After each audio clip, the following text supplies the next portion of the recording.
Thank you, Mr. Speaker. I'm not sure what ruthless idiotic ideology the gentleman was just talking about, but I think capitalism is a pretty good ideology with which to generate the kind of activity it takes to make an economy go. I think we saw the Tax Cuts and Jobs Act 2017 has done that job. Whenever they talk about the largest increase in employment history, it's pretty easy to have a low bar when you start talking about where we were in the pandemic. The bar you should be talking about where we were prior to the pandemic, and we're still below that number. So with that, it's exciting for me this morning to be able to introduce our next speaker, Mr. Meuser from Pennsylvania, who is a ranking member, Small Business Subcommittee on Economic Tax Growth and Capital Excess, for as much time as he may consume. Gentleman's recognized. Thank you, Mr. Speaker. I thank Ranking Member Lukemeyer for the great work that he does for small businesses.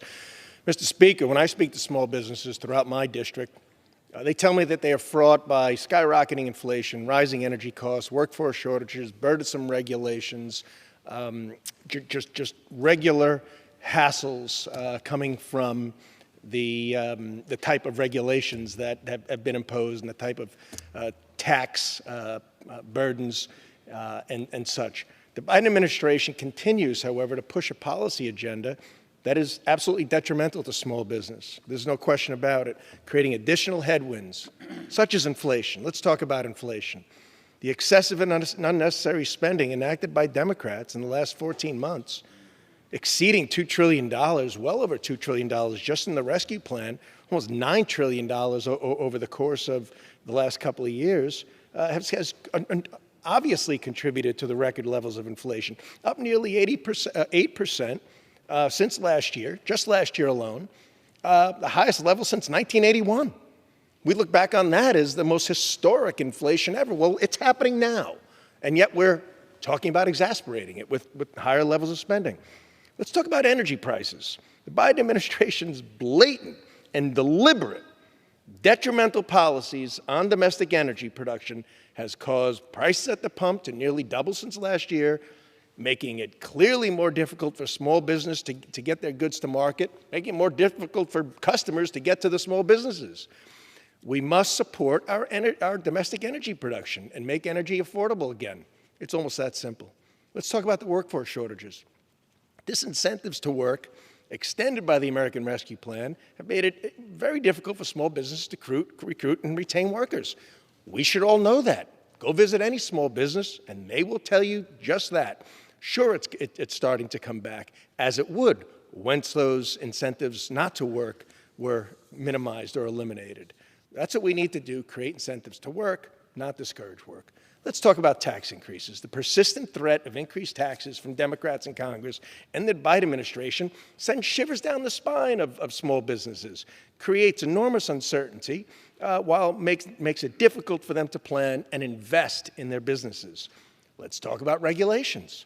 Since taking office 14 months ago, the Biden administration has instituted hundreds of new regulations costing over $200 billion in real terms and burdening businesses with what has been estimated as $130 million hours of additional paperwork.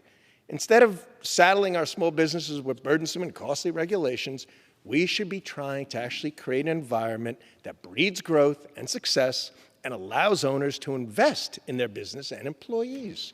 The solution to the difficulties that American small businesses are facing is not to pump $55 billion of new unpaid spending into the economy. This will exacerbate much of what I just went through. Mr. Speaker, there's no reason just to criticize legislation without a solution. We have a solution. The Entree Act, introduced by Ranking Member Lukemeyer, is fully paid for and delivers $60 billion in aid to America's restaurants who are excluded by the previous Democrats' unconstitutional and discriminatory RRF rollout, which was proven illegal. Unlike the bill we are considering today, the Entree Act would replenish the Restaurant Revitalization Fund by repurposing unused American Rescue Plan dollars and would not further contribute to the hyperinflation that all American small business and our deficit that all businesses are burdened by today, and again, the highest since in nearly 50 years. So the real solution is a smart and responsible approach that provides targeted relief without exacerbating the many crises small business owners are facing today.